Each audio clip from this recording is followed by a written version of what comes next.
Finding our way. Class, today we'll explore a fundamental human skill, finding our way.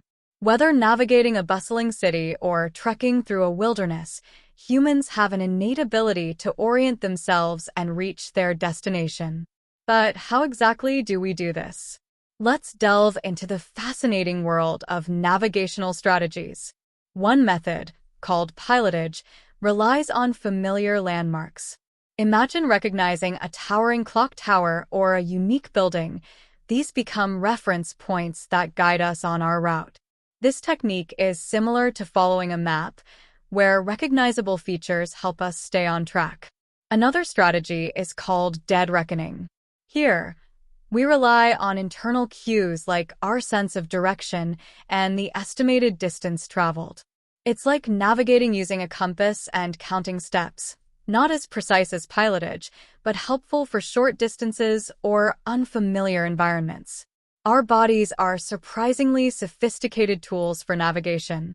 Our inner ear holds a vestibular system that helps us maintain balance and detect changes in head movement. This contributes to our sense of spatial orientation and allows us to track our movements. Technology has revolutionized how we find our way. GPS, or Global Positioning System, utilizes a network of satellites to pinpoint our location with incredible accuracy. While convenient, it can also make us reliant on external guidance, diminishing our own navigational skills. Finding our way isn't just about physical location. It can also be metaphorical.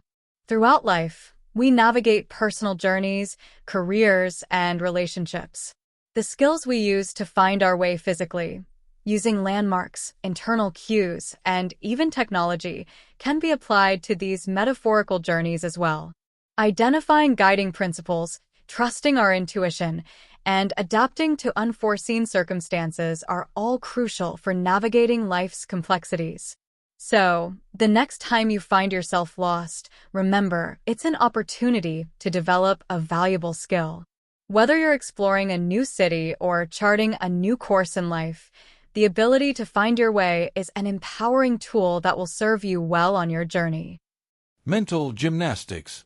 All right, class, buckle up for a mental workout as we explore the intriguing concept of mental gymnastics. This term might conjure up images of acrobats performing mind-bending feats, but the reality is just as fascinating.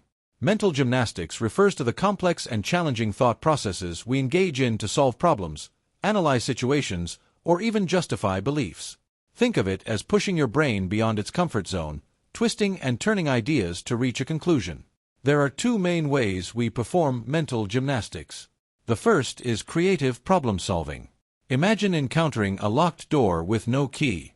You might brainstorm solutions, considering lock-picking techniques, building a makeshift ladder, or even finding an alternate entrance.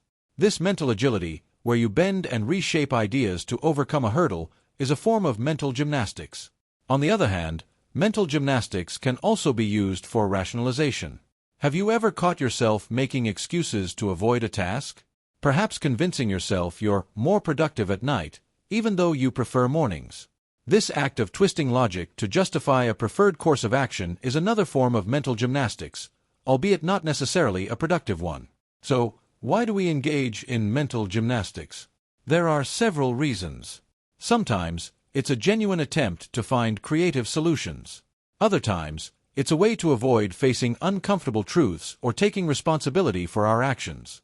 It can also be a sign of deep cognitive processing, where we analyze information from multiple angles before reaching a conclusion. The key lies in recognizing when mental gymnastics are helpful and when they become counterproductive. If you find yourself constantly jumping through hoops to justify an unhealthy habit, it might be time to reevaluate your approach. However, if you're using mental gymnastics to brainstorm innovative solutions, then you're harnessing the power of this cognitive tool. Remember, mental gymnastics are a double-edged sword. Used wisely, they can help us overcome challenges and think outside the box. Used uncritically, they can lead us down a path of self-deception. By understanding this concept, we can become more mindful of our thought processes and utilize mental gymnastics to our advantage.